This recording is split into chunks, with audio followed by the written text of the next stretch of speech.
Anda yang kemarin sempat menyaksikan 4 orang menteri yang tampil di sidang Mahkamah Konstitusi, ini orang banyak yang sebenarnya kecewa karena ini anti klimaks, pertanyaan tajam tapi kemudian dijawab oleh para menterinya dengan datar-datar saja. Tapi yang menarik, saya membaca satu tulisan dari Mas Antoni Budiawan ini yang juga kemarin menjadi saksi ahli juga dari Paslon 01. Dia mempertanyakan keterangan dari Menteri Keuangan Sri Mulyani ya tentang BLT El Nino itu, yang dia pertanyakan itu, Ibu Sri Mulyani itu sebenarnya salah data atau berbohong gitu ya dalam soal ini, karena memang kesannya kalau kita menyimak apa yang disampaikan oleh Ibu Sri Mulyani nggak ada kok yang nggak ada masalah, semua berjalan biasa-biasa saja, bahkan angka bansos itu sama dengan tahun-tahun sebelumnya, kalau angkanya juga angkanya menjadi kelihatan sangat tinggi karena dibandingkan dengan tahun 2023. Kalau gitu yang saya simak. Nah, tapi untuk detailnya saya akan ajak Anda bergabung dengan Antoni Budiawan. Mas Antoni, gimana Mas Antoni? Iya, oke. Kan ini orang banyak tentu bagi orang yang tidak mencermati detail dari pembahasan RAPBN dan penyusunannya, orang akan mudah terkecohkan gitu penjelasan Ibu Sri Mulyani. Tapi Anda kelihatannya punya catatan tersendiri nih. Iya, karena juga saya lagi kemarin dulu juga tanggal 1 April ya, tapi bukan April mau sempat bersaksi gitu kan, sebagai ahli. Dan kemudian dari beberapa sidang itu kemudian diputuskan 4 menteri dipanggil. Oke.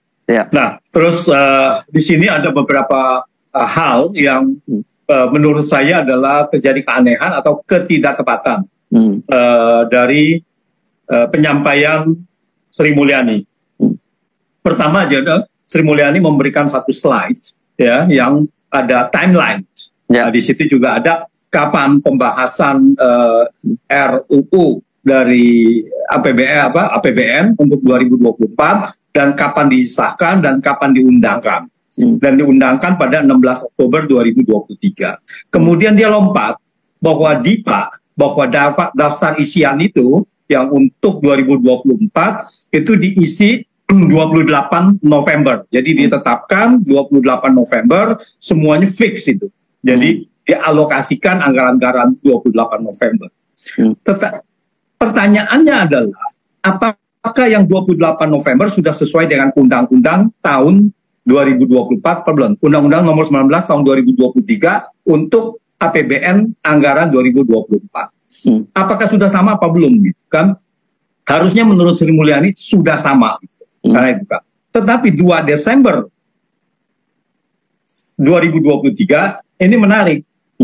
Presiden Joko Widodo meminta semua anggaran dari kementerian dan lembaga diblokir sebesar 5% atau kurang lebih 50,15 triliun.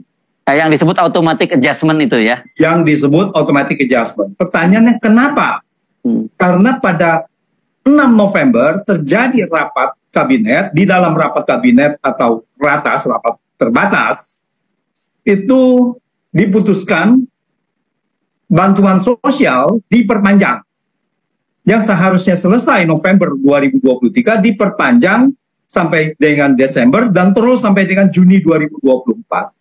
Nah, oleh karena itu, anggaran yang untuk bantuan sosial ini diambil karena APBN sudah tidak ada anggaran itu, diambil dari automatic adjustment tadi, dari pencadangan anggaran-anggaran dari kementerian dan lembaga lainnya untuk bantuan sosial. Hal ini diakui oleh Menko Erlangga, Menko Perekonomian Erlangga. Ada beberapa kesempatan dia mengatakan, iya, bahwa automatic adjustment, dana dari automatic adjustment digunakan untuk bansos. Nah, ini yang tidak terungkap dari pernyataan atau kesaksian Sri Mulyani. Jadi seolah-olah bansos itu sudah dianggarkan.